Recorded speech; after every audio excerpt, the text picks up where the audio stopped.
I went to one of these family reunions on accident because I was on Harvest before I even met my wife. That's cool. Yeah, it was worked out.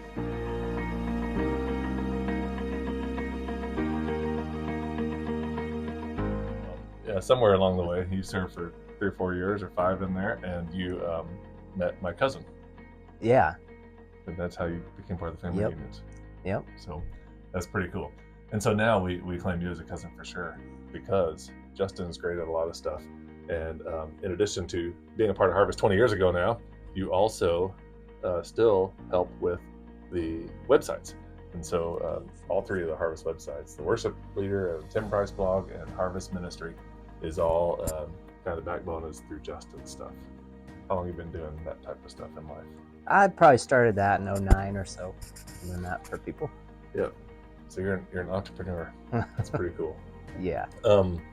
Well, a lot of people have been a part of Harvest, and Justin, you're like among the group of like 300 people who have served and served in ministry and traveled and done camps and all this.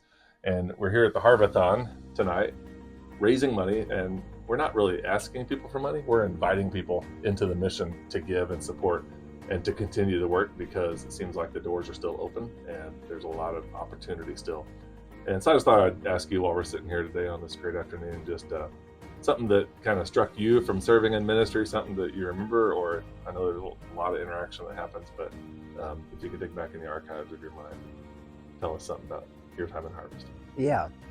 One of the things that still sticks with me is the rule that you guys had us, when we showed up, we had to go sit with people at at events or camps.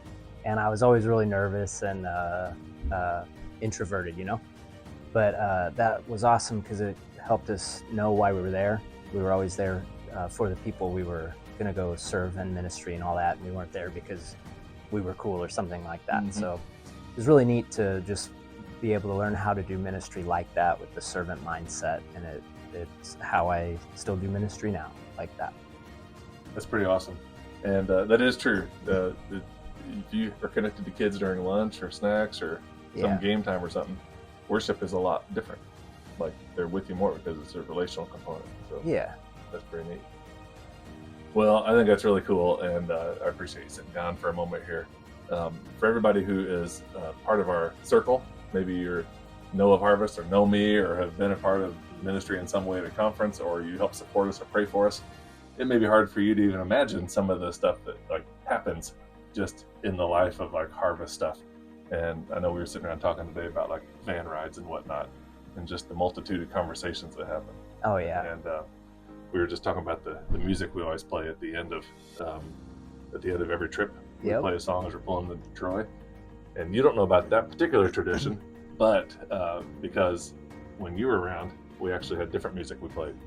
It's kind of hard to describe, but the cool thing is the night that tradition started was a night we were singing in Ohio, and an old couple gave us an album of hymns they'd recorded. On cassette.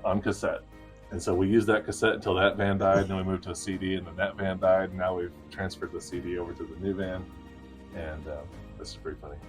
It goes way back. Well, thanks, Justin. Appreciate your ministry and fun of being together and hanging out. And also thanks to Penny over there, the camera operator.